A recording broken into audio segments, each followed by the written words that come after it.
So the walls that make up the chasm are Potsdam sandstone, named after Potsdam, New York, which is about an hour and a half west of here. Found a large deposit of the same type of sandstone out there in the early 1800s. That's where it got its name from. You can see how it's just neatly stacked one layer on top of the next as it goes up, higher and higher there. And the sandstone was formed by an ancient ocean that used to set on top of the Adirondacks.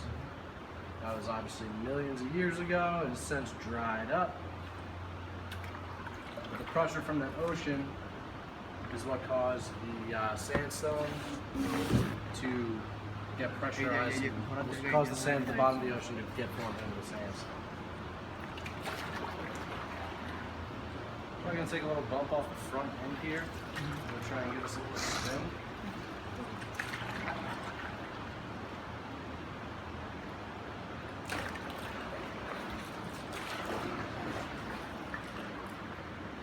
If you guys look upriver to where we just came from, looks like we're going downhill, right?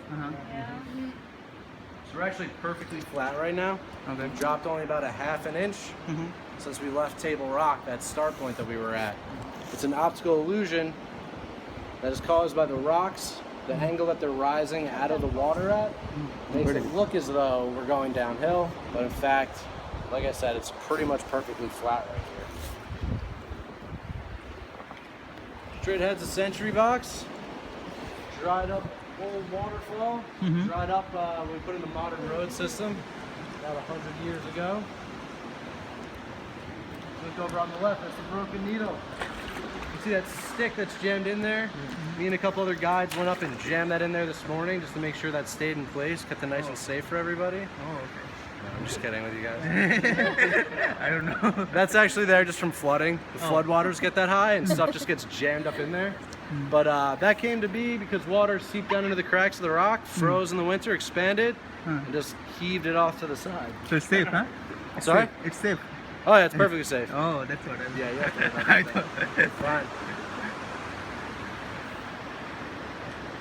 On the right is the last remaining part of the pulley system that was destroyed in the second storm of 1996. The boats are mechanically pulled up to that point right there. There'd be a couple guys that would unhook them and then start dragging them up along the wedges, bring them back to the start point. They use different series of ropes, cables, and pulleys to drag them all the way back up as they ran along the rock ledge. Pretty intense work. Now this is the rapid section right here.